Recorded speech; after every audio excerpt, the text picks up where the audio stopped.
Our legal affairs correspondent. A passenger with restricted mobility has died at Gatwick Airport after leaving a plane. Gatwick said that staff were helping two other passengers with restricted mobility to disembark at the time.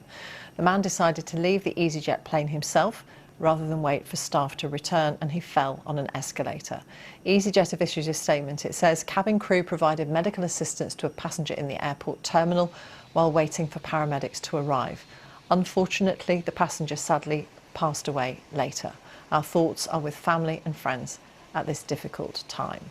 Well, for their part, Gatwick Airport have said that this was not due to staff shortages, but they are carrying out an investigation.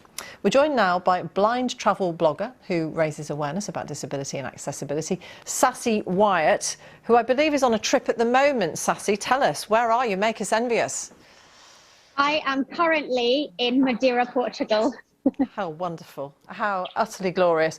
What's your experience of travelling as a blind person?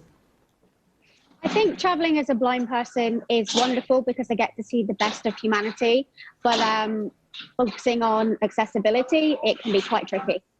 Even when you request help, what happens at airports and on airlines? So for me, I require special assistance and I have to arrive a couple hours before my flight, just like everyone else. But the issue for me on a personal level is I feel like I'm treated like cattle because I'm put landside and then I'm escorted through security with a bunch of other disabled people who may not even be on the same flight as me.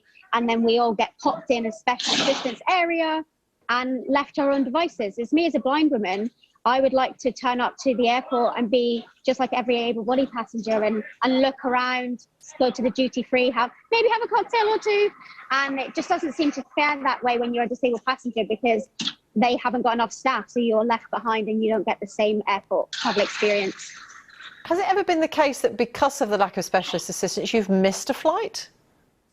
Very, very recently, I almost missed a flight, and it wasn't actually due to the lack of special assistance. It was because special assistance couldn't find where I was because the people did not communicate where I was effectively, so the person couldn't find us. We almost missed our flight.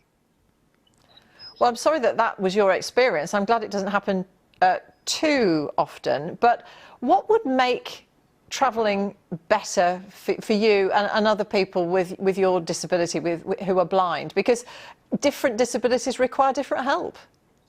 Absolutely. So as a blind woman, I think just being able to have that autonomy to turn up to the airport and have that assistance going through, but feel like I get an airport experience, I get to go through duty free would be great. So more staffing.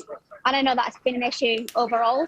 But I also used to be a wheelchair user, and I have lots of friends who are power wheelchair users and sadly have to starve and dehydrate themselves 24 hours ahead of flights because there are no accessible toilets on board. And that's really sad in 2022 that there's no accessible bathrooms for disabled travellers. Gosh, that is really quite a shocking thing to think. Tell me about the best experience you've had, what good practice looks like. Good practice looks like, which I'm quite happy to say I have on every flight, which is where the cabin crew come to me and give me a one-on-one demonstration, safety demonstration, show me where everything is, my life jacket, my seatbelt, oxygen, and then ask if I need anything. And then we'll continuously pop down to double check if I need anything. And once the pilot even asked if I wanted to join the cockpit at the end of the flight. That was awesome. Yeah, that is pretty special. Yeah, you've done better than most of us there, I think. Sassy Wyatt, have a great time in Madeira. Thank you very much. Thanks so much for having me.